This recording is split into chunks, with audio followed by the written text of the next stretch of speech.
Hopefully this will be okay. So today I wanted to discuss the raw female vegan who died. She is anorexic. She's from Russia, and people are really upset about this. So I want to talk about why she died. I want to talk about anorexia, why I'm angry, talk about raw vegan diets, the benefits and the problems of each. I want to talk about how to get enough calories on and nutrients on a vegan diet. And I want to hear your questions. So first off, let's talk about this, why she died. So she's 39 years old. She was eating a raw vegan diet, and she was vegan for many, many years, and she wasn't anorexic the whole time.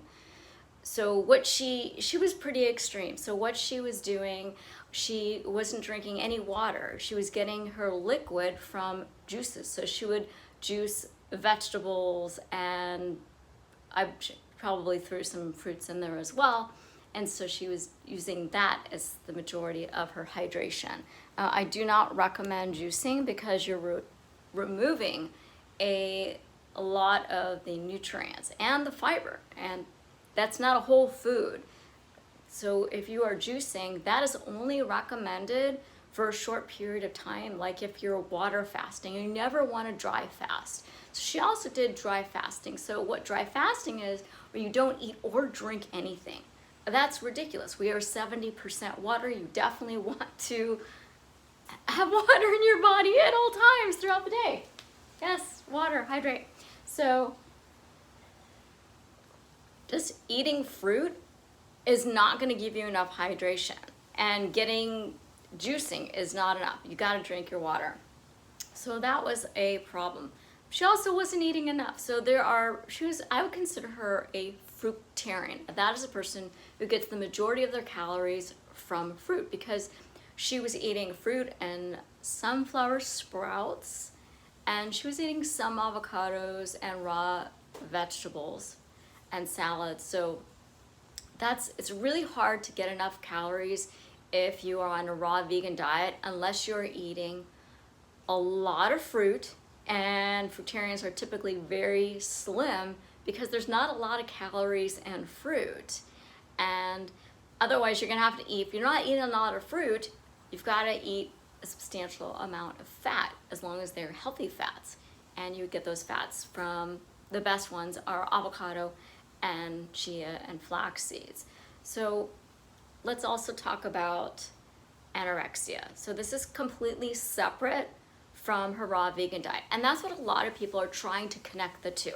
They're completely different. So anorexia is triggered by illness and fear, or I should say, or fear. They're two separate. So someone can be very sick.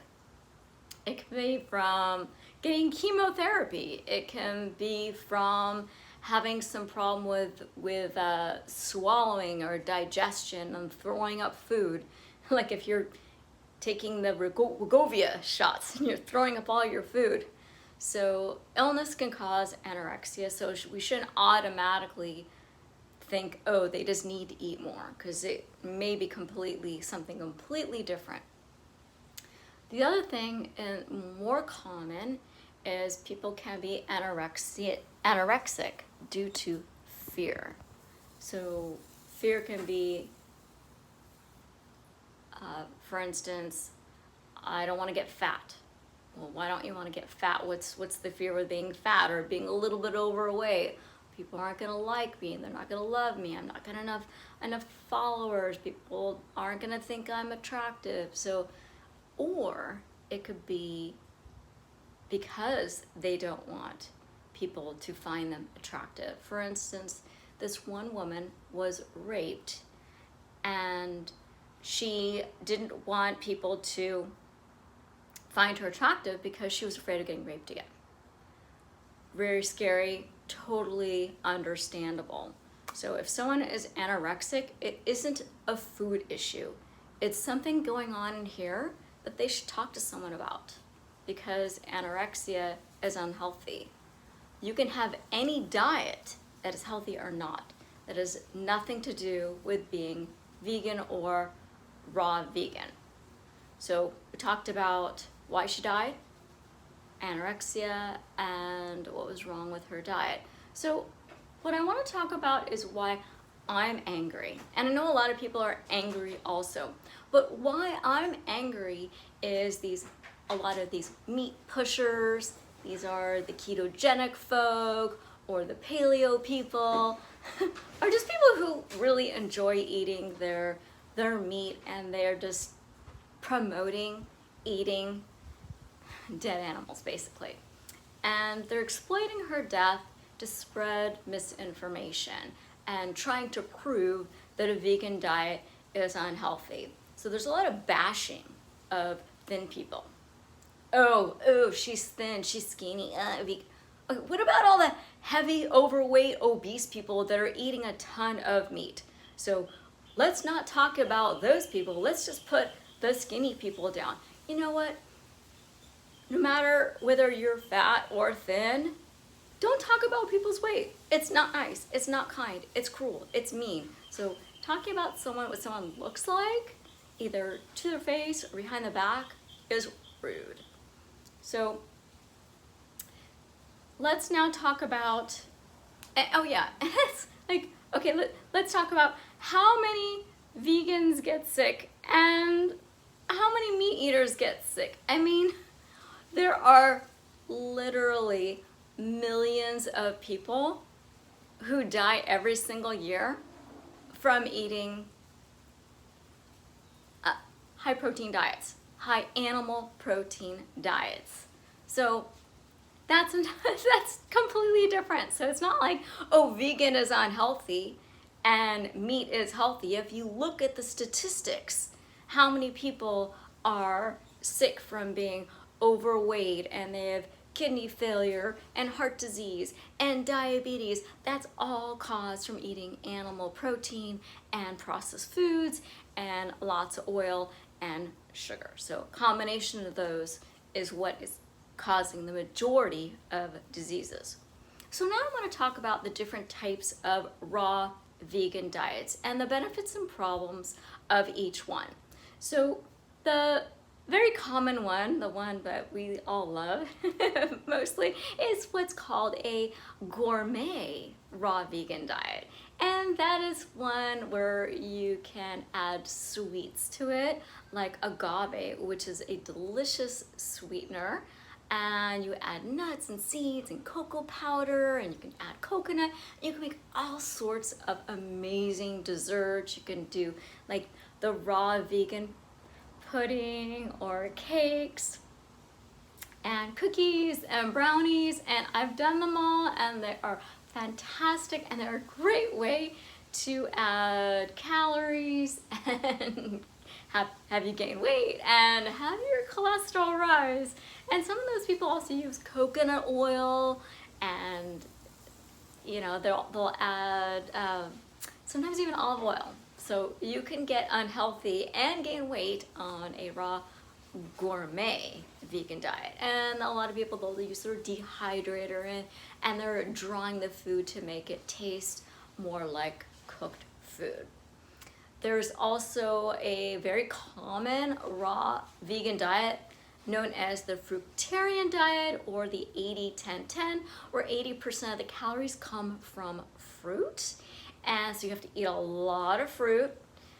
So you'll see people making these massive smoothies and yum, delicious.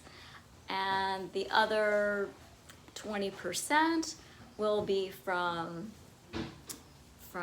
raw vegetables and nuts and seeds. And the third type of raw vegan diet I wanted to discuss is a high fat, lower carb raw vegan diet. So this isn't not a unhealthy diet, because if you don't use the oils, if you don't use the olive oil or the coconut oil. So in this diet, you would eat primarily your fats would come from, the highest amount of fats, I should say, would come from avocados and seeds. And you can eat an abundance of ground flax and chia seeds, and those are the healthy fats. And then if you want to add some nuts and other seeds, that's fine, but you want to limit those. About an ounce is typically a good amount, and you can add that to your salads. And you have a lot of vegetables, a lot of salad with some fruit. So those are the 3 types of raw vegan diet. And the 80-10-10 fruitarian can be healthy as long as there's some salads in there and the person is not ill. And a very healthy one is the higher fat raw vegan diet that has lots of those cruciferous vegetables. So I'm gonna see if anyone has questions for me. I don't see any right now. So I'm just double checking. So see right now.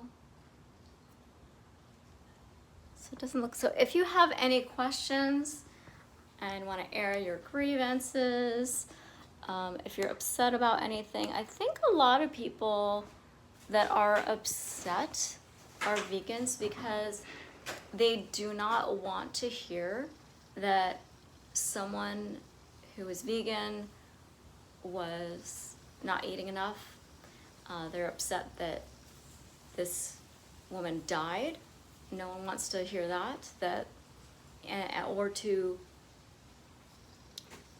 say that this diet caused her death, because the way she was eating, yeah, she might have died from anorexia, but her mother said she died from a bacterial infection from, I believe it was cholera. So she also did some pretty extreme things. So during COVID, she didn't protect herself, she didn't wear her mask, and she didn't follow any of the precautions. And she got COVID and she got sick. And for 10 days, that's when she did her dry fasting, and she thought that helped her, but I'm sure it didn't. We need to drink water and we need our nutrients.